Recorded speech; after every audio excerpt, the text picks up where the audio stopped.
Hello सांग मैंने केमिति अच्छे आशा कर समस्ते बहुत भलरे थे।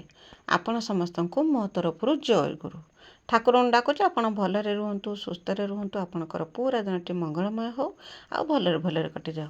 तो मु भी भलरे अच्छी सबुदिन भाया हो गोटे सुंदर सकाळ आरंभ आ सुंदर सकाळ आउ गोटे फ्रेश आ नुआ ब्लॉग को मु पुष्प आप समस्त को स्वागत करुँचे। तो सबुदिन भाया आज भी से रकम सकाळ टाइम सकाळ जो खरका पुरका कम सरे देकी आउ करना मु पलि आसी गैस पाखु चा बनवाई कि चा बनमी चा बन चा टे पीदेमी पीदेकी जिमी करना तापर आउ जे सब कम अच्छे सब करने तो ब्रश करके भी घर द्वार खरका पुरका करके दुआरे पानी पकई फूल तुली फूल तुलिकी ब्रश करी ब्रश करके आसती बुट मुग बाबा को देती खावाई कि नणद को भी देती नणद भी बुट मुग खाई मुझे बुट मुग खाई खाईदेकी करना आम टे चा पीदबा चा पी दे सारिकी करना जिमी गाय बंधा होती गाय दुईमी गाय दुईकी बासन कुसन धुआ धुई करमी धुआ धुई करके गधुआ पधुआ करके आसमी तो एतिक सब कम सरी सारा बेलू सकाळ बासी कम मत 8टा कि 8:30 बाजी होची। तो बेले बेले भी 9टा मत होदी अधिका टिके कम रोचे तो कौन करमी जिते जहाँ कला बेलू कम टिके शीघ्र सरूना कौन करमी तो चा टे पीदेले मुझे चा पियार भिडियो किसी बनईनी आ चा पिया पी सरला पलि आसनी टिवल पाखक बासन कुसन जहाँ सब बतुरे सब धुआ धुई करमी ता पूर्व जाकि गाई दुआ कामटा भी सरी देकी मु पलि आसी। तो ये बासन धुईमी बासन धुई देकी गाधुआ पधुआ कम करमी गाधुआ पधुआ ठाकुर पूजा जी सब नित्यकर्म अच्छे सब कम सरईदेमी। तो मो भिडियो एमती जोड़ी होकर रही था भिडियो को आरंभ रू शेष पर्यंत देखो बिल्कुल भी स्किप करंतुनी आ मो भिडियो किसी जब आपन को पसंद आसुए तो मो चैनल को सब्सक्राइब करके भिडियो को लाइक टे करदे और छोट स्नेह भरा कमेंट मो लिखिदेवे जे मो भिडियो आपन को केमिति लगुच बोलिक आ कहीं जब नुआ करके मो भिडियो देखुं तो प्रथम मो चैनल को सब्सक्राइब कर दिंतु जहाँद्वारा कि मुझे भी भिडियो छाड़मी सर्वप्रथम आपण ही मो भिडियो देखिपारे आ मो भिडियो को आपण फैमिली फ्रेंड मान सहित टिके शेयर कर दिंतु मत भी टिके सपोर्ट हम कहीं आपणकर सपोर्ट आ भल पाइबा मत यूट्यूब रे वीडियो बनाने प्रेरणा जोगाऊँच और साहस दूँ। तो देखिए सब कम सरे देकी मु आसला बेलू मत 8:15 कि 20 बाजी जाता आउट जो ठाकुर पूजा कम करूँ से समय नणद कन्या परिवा पत्र काटी काटिक रखिदे कहना परिया काटिक रखिदेने सांगे सांगे हूँ रोसे हो गाधे पाधे आसमी आसिक करना रोसे कमटा सरेदेमी सरेदेने माने परिया काटापी कि पड़ोनी टी साहय जो परिया काटिक रखी दौरान नणद तापर मुझे आसती तो देखिपे किचेन केयर को पूरा छिनछतर होगी पड़ी ताकू भी टिके गुछेमी छिनछतर होगी पड़ी माने मिकिली बिस्कुट खाइला बिस्कुट अच्छी बिस्कुट डब्बा पानी बोतल सब खेला होकर रही बासन काली जे धुआ होकर आसला से बासन अच्छी आज भी जे धुआ होकर आसला से बासन सब अच्छे सब बागे रखमी मैंने ता पूर्व आगर करना जो अच्छी तरकारीटा बसईदेमी बसई सारिकी मुझे सब गुछागुछी करमी तो से तरकारीटा सिझापी बसईदेनी अटा अलरेडी चकटकी रखीदे ताकू करना खाली जा रुटी बनैमी अटा चकटिया थिलानी मोर आज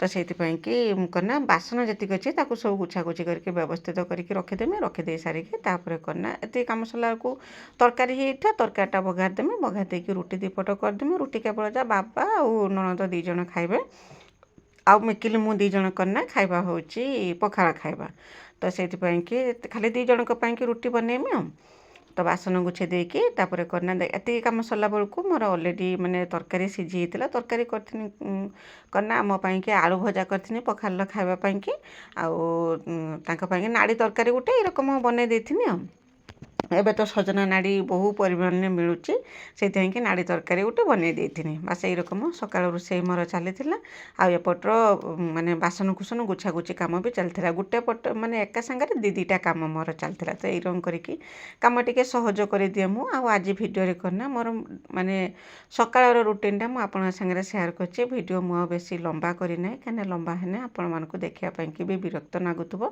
एवं समस्ते छोट छोट भिडियो देखुं समय अभाव से बोधे मो भिडियो कहीं देखुना भिडियो तो बिल्कुल भ्यूज आसुना आ से कथा कौन कहमी जिते जहाँ कने भी भिडियो भ्यूज आसुना जिते परिश्रम कने भी भ्यू तो आसुना खाली जे सुंदर भिडियो खाली मुझा कहूँ ଦେଖନ୍ତୁ ସୁନ୍ଦର ଭିଡ଼ିଓ ଏଇଟା ଆପଣଙ୍କୁ ପସନ୍ଦ ଆସିବ ବୋଲିକି ମୁଁ ଆଶା କରିଛି, କାହିଁକିନା ମୁଁ ମୋର ମର୍ଣ୍ଣିଂ ରୁଟିନ୍ଟା ଆପଣଙ୍କ ସାଙ୍ଗରେ ସେୟାର କରିଛି। ତ ବାବା ସେଇ ସମୟରେ କ'ଣ ନା ଗାଧୁଆ ପାଧୁଆ କରିକି ବି ଠାକୁରଙ୍କୁ ପ୍ରଣାମ କରିକି ପଳେଇ ଆସିଥିଲେ। ଆଉ କହିଲେ କ'ଣ ନା ସେ ଯେ ନାଡ଼ି ତରକାରୀ ବନାଉଛୁ ନା ସେଥିରେ ବଡ଼ି ଦୁଇଟା ପକାଇ ଦିଅ, ନାଡ଼ି ତରକାରୀଟା ମାନେ ଆହୁରି ସ୍ୱାଦ ଦ୍ୱିଗୁଣ ବଢ଼ିଯିବ। ତ ମୁଁ ବାବାଙ୍କୁ କହିଲି ମୋତେ ଦୁଇଟା ବଡ଼ି ଆଣିକି ଦିଅ। ତ ବାବା ମୋତେ ବଡ଼ି ଦୁଇଟା ଆଣିକି ଦେଇଥିଲେ। ମୁଁ ସେଇ ନାଡ଼ି ତରକାରୀ କ'ଣ ନା ବଡ଼ି ପକାଇ ଦେଇଥିଲି। ବାବାଙ୍କୁ ବଡ଼ି ପକା ନାଡ଼ି ତରକାରୀ ଖାଇବା ପାଇଁକି ବହୁତ ମାନେ ଭାରି ପସନ୍ଦ। ତ ସେଇଥିପାଇଁକି ବଡ଼ି ପକାଇକି ତରକାରୀଟା ପକାଇଦେଲି। ଆଉ ବାବାଙ୍କ ସାଙ୍ଗରେ ବି ଟିକେ କଥା ହେଉଥିଲି। ମୁଁ କ'ଣ କଥାବାର୍ତ୍ତା ହେଉଥିଲେ ବାବା ମୋ ଦୁଇ ଜଣ, ସେପଟେ କଥାବାର୍ତ୍ତା ବି ହେଉଥିଲା, ଏପଟରେ କ'ଣ ନା ରୋଷେଇବାସ ବି ମୋର ଚାଲିଥିଲା। ତ ଏଇରକମ ରୋଷେଇବାସ ସରିଲା ପରେ ତାପରେ କ'ଣ ନା ଖିଆପିଆ କରିଥିଲେ। ଖିଆପିଆ କରିସାରିଲା ପରେ ଆରମ୍ଭ ହେଇଯାଇଥିଲା ମାନେ କାମ ମାନେ ସେ କାମ ତ ଆପଣମାନେ ଜାଣିଛନ୍ତି। ଆଗର ଚୁଲି ଲଗେଇଦେମି, ତାପରେ ଯାଇକି ପୁରା ମେସିନ୍ ଭଳିଆ କାମରେ ମୁଁ ଲାଗିଯିମି। ତ ଯେତେବେଳେ କ'ଣ ନା ବାବା ହେଉଛି ଗାଧୁଆ ପାଧୁଆ କାମ ସରେଇକି ଆସିଥିଲେ, ତ ମୁଁ ବାବାଙ୍କୁ କହିଥିଲି ଯାଇକି ଗୋଟେ ଆମ୍ବ ଆଣିବା ପାଇଁକି, କାହିଁକିନା ଇଚ୍ଛା ଥିଲା ଆମ୍ବ ନସିଦିଆ ପଖାଳ ଖାଇବା ପାଇଁକି। ତ ସେଥିପାଇଁକି ବାବା ଯାଇକି ଗୋଟେ ଆମ୍ବ ଘିନିକି ଆସିଥିଲେ, ଯେଟିକି ମାନେ ଡେମ୍ଫ ଲାଗିଥିଲା, ସେଇ ଆମ୍ବ ଆଣିଥିଲେ। ମୁଁ ତାକୁ କ'ଣ ନା ପଖାଳରେ ଦେଇକି ଖାଇଥିଲି। ଆଉ ଏତେ ସ୍ୱାଦ ଲାଗେ ନ କହିବା କଥା। ତ ମିକିଲି ମୁଁ ଦୁଇ ଜଣ ବସିଥିଲେ ଖାଇବା ପାଇଁକି। ମିକିଲିର କ'ଣ ନା ମିକିଲି ମୋର ଟିକେ ଭିଡ଼ିଓ ବନେଇ ଦେଉଥିଲା। ଆଉ ଯେଉଁ ଆମ୍ବ ନସି ପଖାଳ ମାନେ ତା ଯେଉଁ ବାସ୍ନା ଯେ ହୁଏ ଆମ୍ବ ନସି ଦିଆ ପଖାଳ ଖାଇନେ, ଯଦି ପାଉଛନ୍ତି କେବେ ଆମ୍ବ ନସି, ଯେପର୍ଯ୍ୟନ୍ତ ଆମ୍ବ ଅଛି ଆମ୍ବ ନସି ଯଦି ପାଉଛନ୍ତି, ଛୋଟ ଆମ୍ବ ଦିନେ ଆସିକି ପଖାଳ ଦେହରେ ଭାଙ୍ଗିଦେବେ, ଆମ୍ବ ନସି ମିଶାଇ ଦେବେ, ମିଶାଇ ଦେଇକି ଖାଇବେ। ତ ସେ କଥା ମୁଁ କହିପାରିବିନି କେରକମ ନାଗେ ବୋଲିକି। ଯେପର୍ଯ୍ୟନ୍ତ ଆପଣମାନେ ଖାଇବେ ସେତେବେଳେ ଯାଇକି ତା'ର ସ୍ୱାଦଟା ଆପଣମାନେ ଜାଣିପାରିବେ। ମାନେ ଯେଉଁ ଭଳିଆ ଆମ୍ବ ସେଇ ଭଳିଆ ସ୍ୱାଦ ଆସିବ ସେ ଆମ୍ବରୁ, ମାନେ ସେ ପଖାଳରୁ। ତାପରେ ପଖାଳ ତ ଖିଆପିଆ ସରିଯାଇଥିଲା। ଆଉ ବାସନକୁସନ ମୁଁ ସେଇଠି ପକାଇ ଦେଇକି ପଳେଇ ଆସିଥିଲି। ଆଉ ବାସନ ଗୁଛେଇକି ଦିନିକି ଆସିଥିଲିନି। ଯାହା ତା'ର ଆଗରୁ ଯାହା ବାସନ ଥିଲା ଟିଅଲ୍ ପାଖର, ସିଧା ପଳେଇ ଆସିନି ମାନେ ଚୁଲି ପାଖକୁ। ଆଗର ଚୁଲି ପାଖଟା ଖରକା ପୁରକା କରିକି ଚୁଲି ଲଗେଇଦେମି। ଚୁଲି ଲଗେଇ ଦେଇକି ଭାତ ଟିକେ ବସେଇଦେମି। ଭାତ ଟିକେ ବସେଇ ଦେଇକି ତାପରେ ଯିମି କ'ଣ ନା କାମ କରିବା ପାଇଁକି। ଆଉ ଯେତିକି କାମ ସବୁ ମୋର ରହିଲା, ସକାଳର କାମ ଯେତିକି ସବୁ ମୋର ରହିଲା, ଏପର୍ଯ୍ୟନ୍ତ ମୋର ସକାଳ କାମ ସରିନାହିଁ। ସକାଳ କାମ କେତେବେଳେ ସରିବ, ଯେତେବେଳେ ମାନେ ବାସନକୁସନ ଧୁଆଧୁଇ କରିମି, ଲୁଗାପଟା ପଡ଼ିଥିବ ତାକୁ ସବୁ ଧୋଇମି। ଚୁଲି ତ ମାନେ ରନ୍ଧାବଢ଼ା ତ ଚାଲିବ ସକାଳେ, ଦ୍ୱିପହରେ, ପୁଣି ରାତିରେ, ସେ ତ ରନ୍ଧାବଢ଼ା କାମଟା ତ ଚାଲିବ। କିନ୍ତୁ ଏଇସବୁ କାମ ମୋର ଚାଲିବ। ତ ଆଗର ଲେଟ୍ ନ କରିକି ମୁଁ ଆସିକି ଆଗର ଚୁଲି ଲଗେଇ ଭାତଟା ବସେଇଦେନି। କାହିଁକିନା ସେ ଯେଉଁ ଗାତ ଚୁଲି ହେଇଛି ସେଥିରେ କ'ଣ ନା ଭାତଟା ଟିକେ ଶୀଘ୍ର ହେଇଯାଏ। ଯେହେତୁ ଏଇଟା ଉଠା ଚୁଲି, ସେଥିପାଇଁକି ଭାତ ଲେଟ୍ ହେଉଛି। ତ ଆଗର ଏଇ କାମଟା ମୁଁ ସରେଇଦେମି। ନହେଲେ କ'ଣ ନା ବାସନକୁସନ ଧୁଆଧୁଇ ଯେତିକି କାମ ଅଛି ସବୁ ସରେଇ ସାରିଲା ବେଳକୁ ବହୁତ ଲେଟ୍ ହେଇଯିବ। ତ ସେଠି ଖରକା ପୁରକା କରିଦେନି। ଆଉ ସେଠି ଖରିକିଲା ବେଳକୁ ଏତେ ଯେ ଧୂଳି ଉଡ଼ୁଛି ନ କହିବା କଥା। ମିସ୍ତ୍ରୀ ଆଜି ଆସିନାହାନ୍ତି କାମ କରିବା ପାଇଁକି। ଆଉ ସେଇଟା କ'ଣ ନା ଆମର ତ ଢଳେଇ ତ ଖାଲି ପଡ଼ିଛି, କିନ୍ତୁ ତା'ର କିଛି ପ୍ଲାଷ୍ଟର ହେଇନାହିଁ ବୋଲିକି ତ ବହୁତ ଧୂଳି। ଆଉ କାମ ଦାମ ବି ସେଇଠି ଯେଉଁ ହେଉଛି, ବାଲି ବି ସେଇଠି ପଡ଼ୁଛି। ଆଉ ସେଇଠି କ'ଣ ନା ତାକୁ ସବୁ ଖରକା ପୁରକା କରିକି ପରିଷ୍କାର କରିଦେନି। ପରିଷ୍କାର କରିଦେଇକି ଏଇଠି ଜାଳ ଆଣିକି ରଖିଥିଲେ ବାବା। ତ ଜାଳ ନେଇଯିମି ଚୁଲି ପାଖକୁ ଜାଳ ନେଇକି ଚୁଲି ଲଗେଇଦେମି। ଚୁଲି ଲଗେଇ ଦେଇକି ଚାଉଳ ପନ୍ଦେମି। ଭାତ ସେପଟର ହେଉଥିବ, ଆଉ ଏପଟରେ ମୋର ଯେତିକି ସବୁ କାମ ଅଛି ସକାଳର କାମ, ସେସବୁ କାମ ମୁଁ ସରେଇମି। ତ ଆପଣମାନେ ଜାଣିଛନ୍ତି ଯାହା ଯେରକମ କାମ ସବୁ ମୋର ଥାଏ ସକାଳର କାମ, ସେଇ ରକମ କାମ ମୋର ଚାଲିବ। ଆଉ ଗଲା ଭିଡ଼ିଓରେ ଆପଣ ସମସ୍ତେ ବହୁତ ସୁନ୍ଦର ସୁନ୍ଦର କମେଣ୍ଟ ଲେଖିଛନ୍ତି। ସମସ୍ତଙ୍କୁ ମୋ ତରଫରୁ ବହୁତ ବହୁତ ଧନ୍ୟବାଦ। ଯେରକମ ବିଜୟଲକ୍ଷ୍ମୀ ଦିଦି, ଡଲି ଦିଦି, ସ୍ନେହଲତା ଦିଦି, ବିଜୟଲକ୍ଷ୍ମୀ ଅପା, ପୂର୍ଣ୍ଣିମା ଦିଦି, ସବିତା ଦିଦି, ସମସ୍ତେ ବହୁତ ସୁନ୍ଦର ସୁନ୍ଦର କମେଣ୍ଟ ଲେଖିଛନ୍ତି। ସମସ୍ତଙ୍କୁ ମୋ ତରଫରୁ ବହୁତ ବହୁତ ଧନ୍ୟବାଦ। ଆଉ ସୀତାନାଥ ଭାଇ ବି ବହୁତ ସୁନ୍ଦର କମେଣ୍ଟ ଲେଖିଛନ୍ତି। ତ ହୃଦୟର ସହିତ ଆପଣ ସମସ୍ତଙ୍କୁ ମୋ ତରଫରୁ ବହୁତ ବହୁତ ଧନ୍ୟବାଦ ଯେ ଆପଣମାନେ ଆପଣଙ୍କର ବହୁମୂଲ୍ୟ ସମୟ ବାହାର କରିକି ମୋ ଭିଡ଼ିଓ ଦେଖିଛନ୍ତି। ତା ସହିତ ଦେଖିବା ସହିତ ଭିଡ଼ିଓରେ ଏତେ ସୁନ୍ଦର ସୁନ୍ଦର କମେଣ୍ଟ ଲେଖୁଛନ୍ତି। କାହିଁକିନା ଆପଣଙ୍କର ଏଇ ଯେଉଁ ଭଲ ପାଇବା ଟିକକ ମୋତେ ସାହସ ଦେଉଛି ଯେ ଯାହା ହଉ, ଯେତିକି ଜଣ ହଉ ପଛେ ମୋ ଭିଡ଼ିଓ ଦେଖୁଛନ୍ତି, ମୁଁ ସେଇମାନଙ୍କ ପାଇଁକି ହିଁ ଭିଡ଼ିଓ ଛାଡ଼ିବି। ଏତିକି ହିଁ ସାହସ ଦେଉଛି। ଆଉ ମନୋବଳ ବି ବଢ଼ଉଛି ଆପଣମାନଙ୍କର ଏଇ ଛୋଟିଆ ଛୋଟିଆ କମେଣ୍ଟ ସବୁ। ତ ଯାହା ହଉ, ଠାକୁରଙ୍କ ପାଖରେ ପ୍ରାର୍ଥନା କରୁଛି ଆପଣମାନେ ସବୁବେଳେ ଏମିତି ହସ ଖୁସିରେ ରୁହନ୍ତୁ, ଭଲରେ ଆଉ ସୁସ୍ଥରେ ରୁହନ୍ତୁ। ଯେରକମ ସମସ୍ତେ ଯେଉଁମାନେ ମୋ ଭିଡ଼ିଓ ଦେଖିକି କମେଣ୍ଟ ଲେଖିଛନ୍ତି, ଆଉ ଯେଉଁମାନେ କମେଣ୍ଟ ଲେଖିବା ପାଇଁକି ଭୁଲି ଯାଇଛନ୍ତି। ତ ତାପରେ କ'ଣ ନା ଚୁଲି ଲଗେଇ ଦେଇକି ସେଥିରେ ଚାଉଳ ଧୋଇକି ପଡ଼ି ଦେଇ ଆସିନି। ତାର ସେପଟରେ ଭାତ ହେଉଥିବ, ମଝିରେ ମଝିରେ ଯାଇକି ଚୁଲିକି ବି ଦେଖିଦେଇକି ମୁଁ ଆସେ। ଆଉ ଏପଟରେ କ'ଣ ନା ବାସନ କୁସନ ଯେ ସବୁ ଥିଲା ଖିଆପିଆ ହେଇଥିଲା, ଯେଉଁ ବାସନ କୁସନ ପଡ଼ିଥିଲା ତାକୁ ବି ସବୁ ଗୁଛେଇକି ନେଇକି ଟ୍ୟୁବଲ୍ ପାଖକୁ ରଖିଦେନି। ରଖିଦେଇ ସାରିକି କ'ଣ ନା ଏଠି ପୁଛା ମାରିଦେନି। ପୁଛା ମାରିଦେଇକି ଘରଟାକୁ ଝାଡ଼ୁ କରିଦେମି।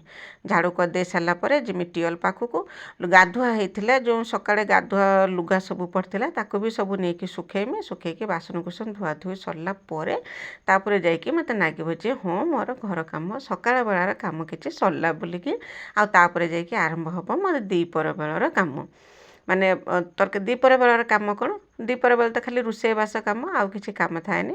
ସକାଳେ ସବୁ କାମ ସରିଲା ପରେ ଦ୍ୱିପହରେ ଖାଲି ରୋଷେଇବାସ ହେବ, ରୋଷେଇବାସ ଖିଆପିଆ ହେବ। ଚାହିଁଲେ ଦ୍ୱିପହରେ ବାସନ ଧୋଇ ପାରିମି, ନହେଲେ ନାହିଁ ବେଳଓଳି ବାସନ ଧୋଇମି। ତ ମୁଁ ଏଇ ରକମ କାମ ସବୁ କରେ। ଆପଣଙ୍କୁ କେମିତି ଲାଗୁଛି ମୋତେ କମେଣ୍ଟ କରିକି ଜଣାଇବେ। ଏଇ ଭିଡ଼ିଓରେ ମୁଁ ମୋର ସକାଳ ରୁଟିନ୍ଟା ଆପଣଙ୍କ ସାଙ୍ଗରେ ସେୟାର କରିଛି। ସକାଳ ମାନେ କାମ ଦାମଠୁ ଆରମ୍ଭ କରିକି ଦିନ 11ଟା କି 11:30 ହେଇଯାଇଥିଲା, ତାର ବି ଠିକ୍ ଠିକଣା ନାହିଁ। କେମିତି ଲାଗୁଛି ମୋତେ କମେଣ୍ଟ କରିକି ଜଣାଇବେ। ଆପଣଙ୍କର କମେଣ୍ଟର ଅପେକ୍ଷାରେ ମୁଁ ରହିନି।